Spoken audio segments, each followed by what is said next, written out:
Bonjour, aujourd'hui nous allons vous présenter le nouveau module de la solution ERAS qui vous permet de gérer les ICOL de vos projets. Suite aux réponses des DT, le technicien a réalisé un plan de synthèse des réseaux existants. Il s'agit des câbles en couleur que nous voyons à l'écran. Il a également défini le tracé du nouveau réseau à poser. Il est indiqué en bleu dans le plan représentant le plan de synthèse des réseaux et le câble en projet. Nous sommes ici dans le contexte d'une étude de création d'un nouveau réseau électrique BT. Nous allons utiliser le module ICOL proposé dans ERAS. Dans ce nouveau module, un ensemble de palettes a été intégré.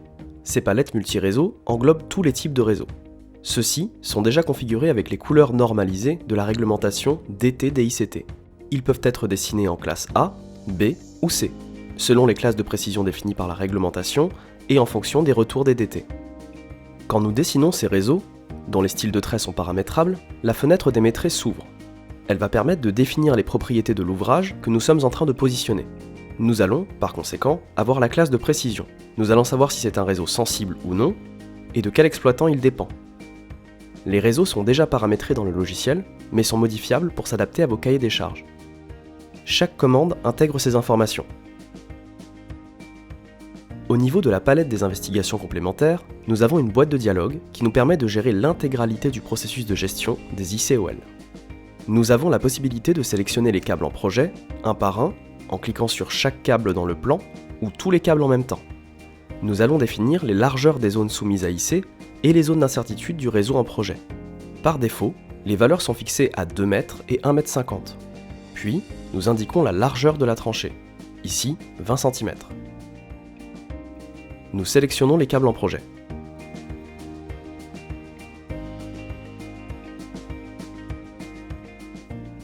Nous voyons d'ailleurs qu'ERAS a automatiquement détecté l'intégralité de ces derniers dans le plan.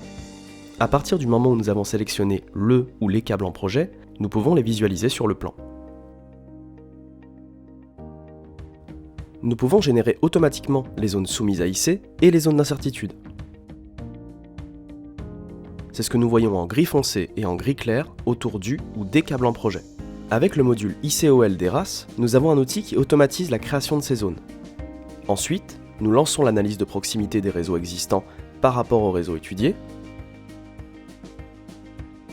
Le logiciel met en évidence par surbrillance les tronçons de réseau existants trop proches du réseau étudié au sens de la réglementation DT-DICT.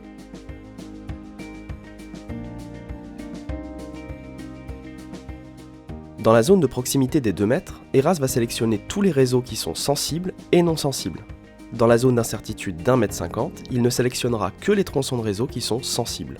Suite à l'analyse, nous pouvons là aussi nous localiser. Nous voyons en l'occurrence qu'il a détecté les réseaux sensibles et non sensibles dans la zone gris foncé.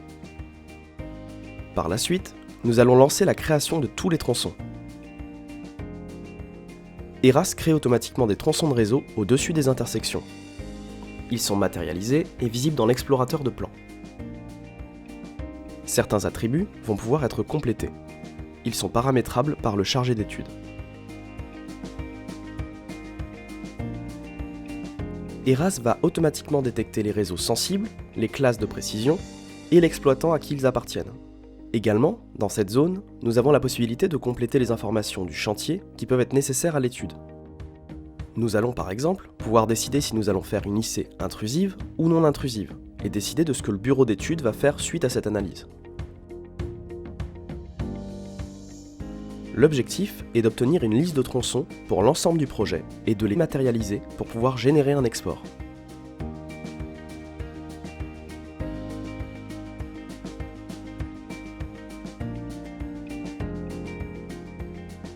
Celui-ci est également présent dans la palette des IC.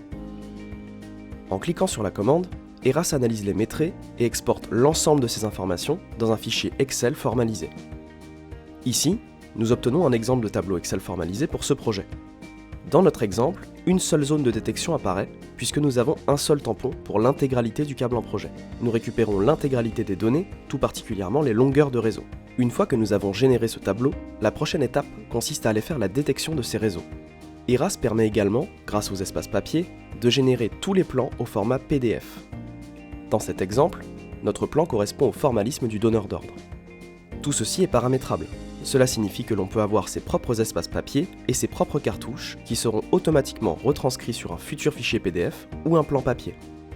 En résumé, ERAS livre un tableau Excel qui est un compte-rendu de tous les câbles à détecter pour le donneur d'ordre et des espaces papier au format PDF. L'exemple vu dans cette vidéo était relativement simple, car il n'y avait qu'une seule zone. Lors d'un projet plus complexe, avec beaucoup de réseaux reportés à la suite des réponses au DT-DICT et beaucoup de réseaux en projet, l'analyse permet un gain de temps considérable. Si nous reprenons la même procédure que précédemment, en sélectionnant l'intégralité des réseaux en projet, nous allons pouvoir générer de manière automatique et en une seule fois l'intégralité des zones IC et des zones d'incertitude. Sur ce type de projet complexe et de grande envergure, le temps du bureau d'études est ainsi optimisé. Comme précédemment, les zones d'incertitude et les zones à IC apparaissent en gris foncé et en gris clair. Bien évidemment, si vous obtenez un tableau qui ne correspond pas exactement à vos attentes, vous avez tout à fait la possibilité de le modifier puisque tout est paramétrable. Je vous dis à bientôt dans les tutos Sogelink.